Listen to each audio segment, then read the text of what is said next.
everyone, I'm Julia Wiegand, and welcome to another socially distant episode of Wellness Through Physical Therapy.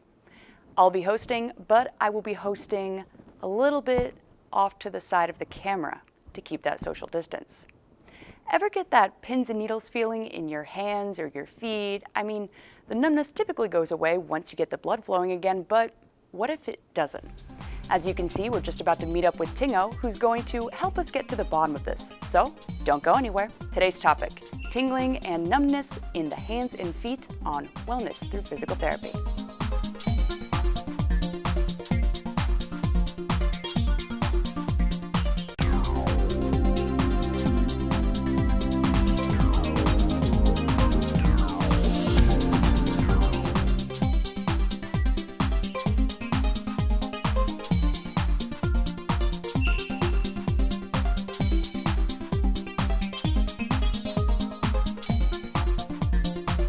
And welcome back to another socially distant episode of Wellness Through Physical Therapy. I'm Julia Wiegand, and today's topic is tingling and numbness in both the hands and feet. And we have Tingo front and center ready to tell us all about it. But first off, how are you, Ting? I'm excellent. How are you doing? Oh, great. Busy as always. And I'm sure you guys are too here at Physical. But let's start off with having you tell the viewers all about that pins and needly feeling and what it all means. Okay, so yeah, there's a lot of people out there these days, especially seniors and people working more at home, computers, typewriters, all that type of stuff. So a lot of people are getting pins and needles or numbness in their hands, especially, and their feet as well. So pins and needles typically burning, numbness typically means that you have a nerve problem of some sort. And when people think about pins and needles and numbness in their hands, especially, they start thinking of the one term that they think about is carpal tunnel syndrome, right? So everyone's heard of that. But there are quite a few different nerves and quite a few different areas in the body that can create that pins and needles, numbness, and tingling in the hands, especially. So just for example, your neck, like a pinched nerve, can reproduce that tingling, numbness, and burning in your hands. There is another nerve called the ulnar nerve that runs through the inside of the elbow here and also comes down in through the fingers that can also create pins and needles, numbness, and burning in the hands as well into the fingers. And the final kind of most common cause would be a neuropathy for those people that have had problems like diabetes or some other conditions that like thyroid problems or have had cancer treatments. They would be familiar with some of that in terms of neuropathy. So there are the pins and needles, numbness, and tingling in the hands creates a lot of like difficulty for people because they tend to be have to drop things. A lot of times it comes with weakness. So, but understanding where it is that's causing the problem can go a long way in helping the person figure out how to treat it properly and helping get rid of it. Well, when we come back, Ting here is going to tell us more about how knowing where the problem is can go a really long way in trying to help get rid of it. So stick around.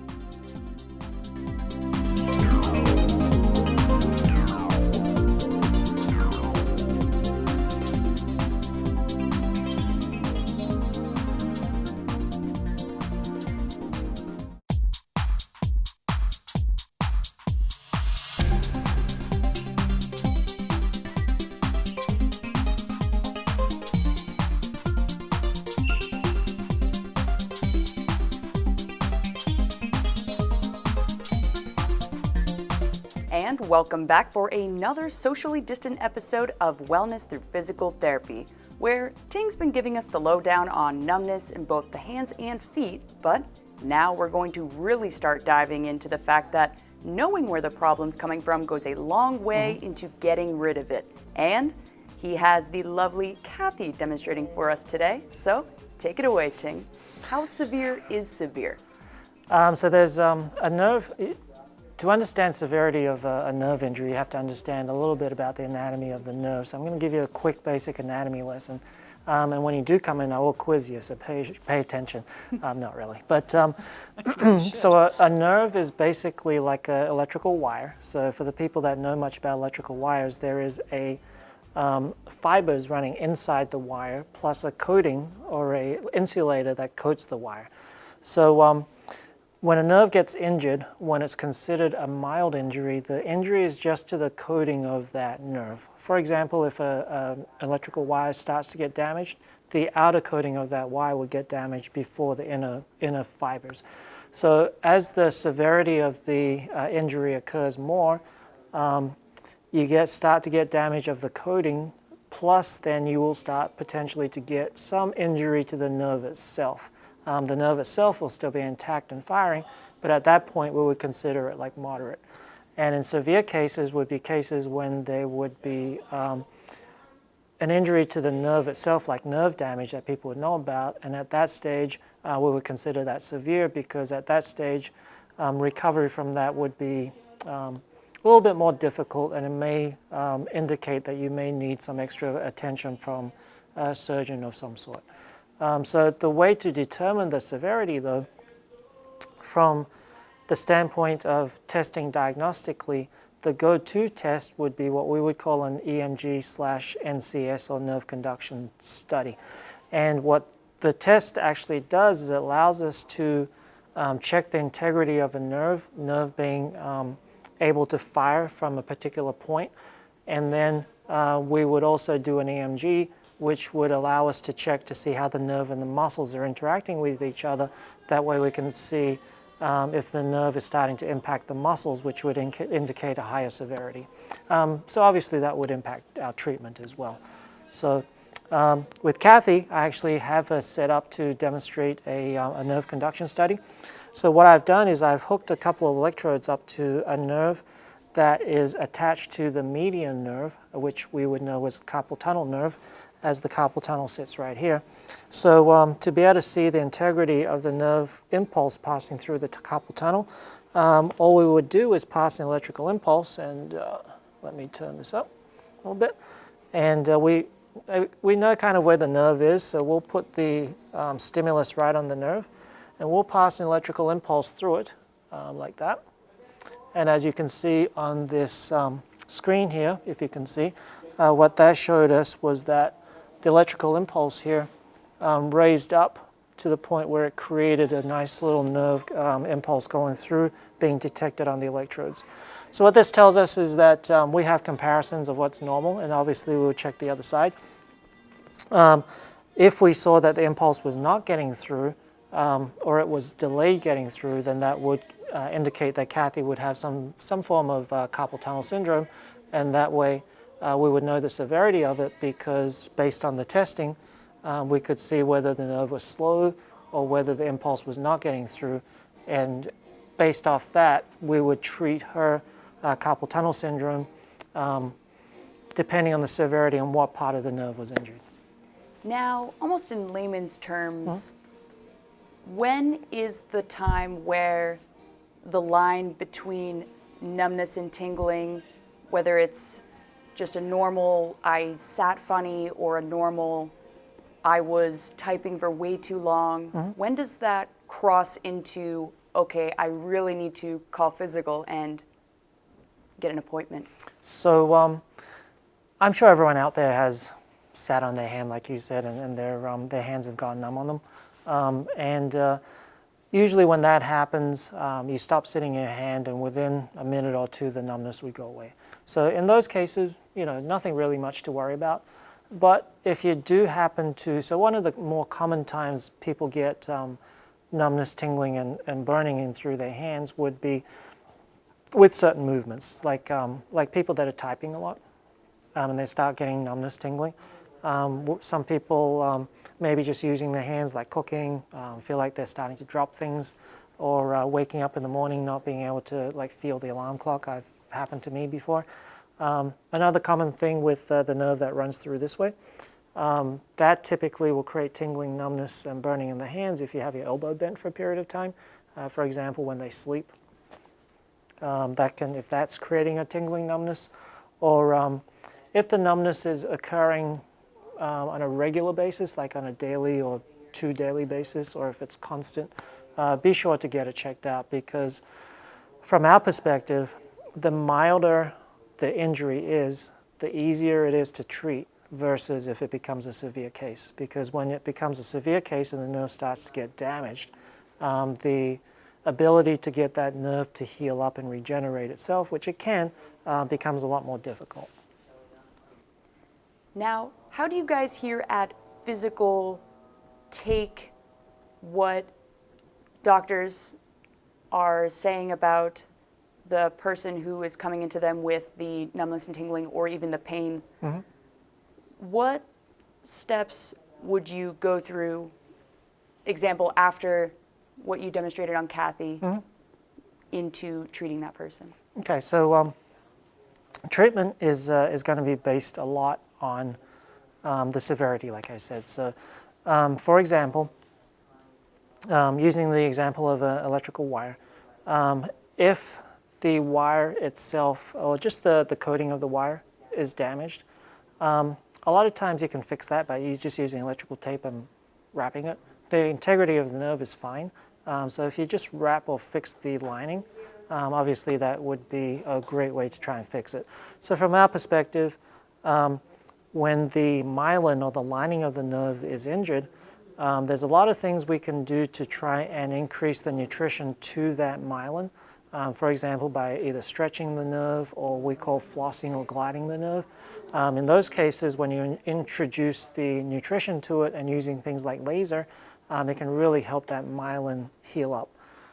But if you're starting to get to the point of what we consider to be nerve damage, for example, if that wire, the electrical wire, the fibers inside the wire itself is being damaged, just wrapping it up with duct tape or electrical tape probably isn't going to help the wire. And from a human perspective, if the nerve itself is being damaged, and you could imagine it being like a rope that's starting to fray, one thing you don't want to do when a rope is starting to fray is put it on stretch. So treatment based off nerve damage versus the lining damage or injury would be completely different, because when you have a nerve damage itself, the last thing you want to do is stretch that nerve, which is something we'd want to do if it was a lining injury.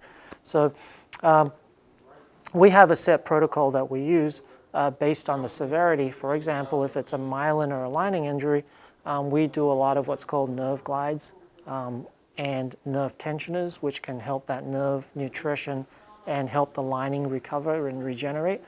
When you're talking about a nerve itself being injured inside the fibers, we would stay away from stretching that nerve, because that would potentially damage that nerve more.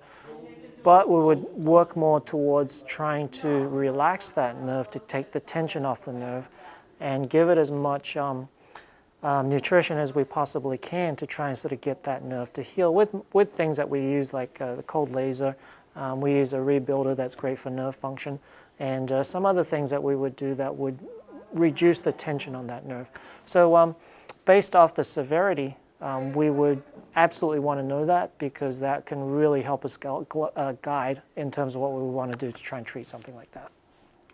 Well, when we come back, Ting's going to wrap things up today with more ways to avoid that annoying numbness in the hands and feet altogether, and if it is unavoidable, more proper steps you should be taking, and demonstrations from Kathy. All that and more on Wellness Through Physical Therapy coming up after the break.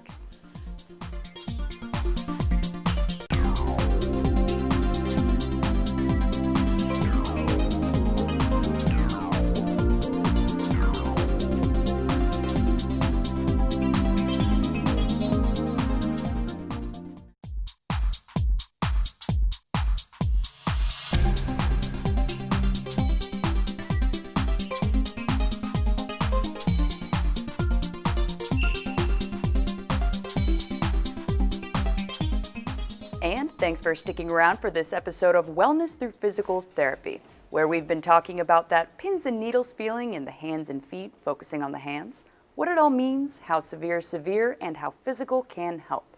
So, Ting, how can people avoid that annoying feeling altogether? stop using your hands. I'm not sure there's an avoid that feeling altogether, because through life, basically as we live life, we use our hands a lot, and unfortunately women are more prone to developing problems with their nerves, such as carpal tunnel syndrome, just because of anatomy. So avoiding, I'm not sure, but you probably give yourself a best chance if you keep yourself healthy, if you routinely keep yourself mobile, keep yourself strong, and just basic general health would definitely go a long way in avoidance for most medical problems. Now that sounds more like the things that people can do at home. Mm-hmm. So where could physical come into play? Mm-hmm. So doing things at home, the thing that we don't want people to do, and we come across this a lot, is people think, okay, so I'm going to start working out at home, and that's happened quite recently. Actually, we've seen a lot of this, and they start doing things that might not be the best for them, thinking that, I'm starting to get a pain in my hand, so I should start doing some stretches. But like I had said previously, if it is a nerve injury, the last thing you'd want to do is stretch. So doing things at home is great, but just be sure that you know what you're doing first. So if you're wanting to get like a program that you can do at home, check with your healthcare professional. Give us a call, because we can assess your problem. We can do some tests just to see the severity of things and give you a good guide in terms of what you can do at home. Or, obviously we have a fitness facility here as well. We can show you some things that you can do in a fitness facility. This way you can keep yourself as much out of trouble as you possibly can. Now, what are some other tests that you guys could or would be doing when it comes to treating someone with that numbness and tingly feeling? Yep, so as I had mentioned previously, there's quite a few nerves that could potentially create that carpal tunnel or the tingling, numbness, and burning in the hands. So one of the things that we can do with a ultrasound imaging is we can actually see the nerves in the body. So when we see the nerves in the body, we can actually see if that nerve is being compressed, because just as an example, if you see my fingers, a nerve supposedly runs across this way, but if we see a nerve and it starts doing one of these things, we know it's being compressed. So just for an example, Kathy doesn't have carpal tunnel syndrome, I don't think, but this is a ultrasound imaging, so I'm just going to pop it right on her carpal tunnel region, and if Ryan's able to get a close-up or not here, it's a live diagnostic test, and it allows us to see in the carpal tunnel, and if I freeze it there, right in here is actually Kathy's median nerve. So we can tell, because we know normal figures, we can measure the size of that nerve to see if it is larger or inflamed versus someone that has no carpal tunnel or median nerve problems. And once we see whether that nerve is being pinched or not, it'll give us a better idea of if it is actually in the carpal tunnel that the nerve is being pinched. And the other common nerve being the ulnar nerve at the elbow, we can see that nerve quite clearly as well with the ultrasound imaging. And a lot of times that nerve in the elbow can actually move around and dislocate or snap away from the little bones in there. And we can actually see that live going on as well. So beyond just knowing whether the nerve is conducting currents properly, seeing if that nerve and where it's being pinched as such would allow us to obviously focus on that particular area to try and loosen that nerve if it's a possibility. Now, what's the biggest message that you'd like to see viewers really taking away from today's talks? Look after small problems before they become big problems, because that's one of the things that I say. I like to help people get better, and there is a better chance of me doing that if your problem isn't severe. So with most injuries in the body, understanding the severity and the type of injury that you have goes a long way in helping the treatment of that injury. In nerves, it's especially true because there are certain times you want to stretch a nerve, and there are certain times you absolutely want to avoid stretching a nerve. And beyond nerves, doing like with tendons and muscles, similar principles apply. If we can get in and see the severity of the damage to a tendon, for example, rotator cuff tendonitis, if we find that it's just a mild strain, we can go all we want to try and strengthen that tendon. But if we have a look and we find that it's partially torn, the last thing you really want to do is put load on that, because it potentially could tear it more and make it worse. So kind of like the take-home message is, one, look after small problems before they become big problems, and two, make sure you understand the extent, the severity, and the location of an injury before you really get into intensive treatment for it. Well, thank you, Ting, and thank you, Kathy, for really getting into the nitty-gritty of what's behind that numbness and tingling, and when it's not just, oh, I sat funny, oh, I did something funny, it'll go away soon, and it's not going away soon. And thank you, everybody, for sticking with us for today's episode. But if you'd like to learn more, just check out Fyzical.com or any of their social media pages for all the latest and greatest. But this is our final stop on this Wellness Through Physical Therapy journey. We'll see you next time.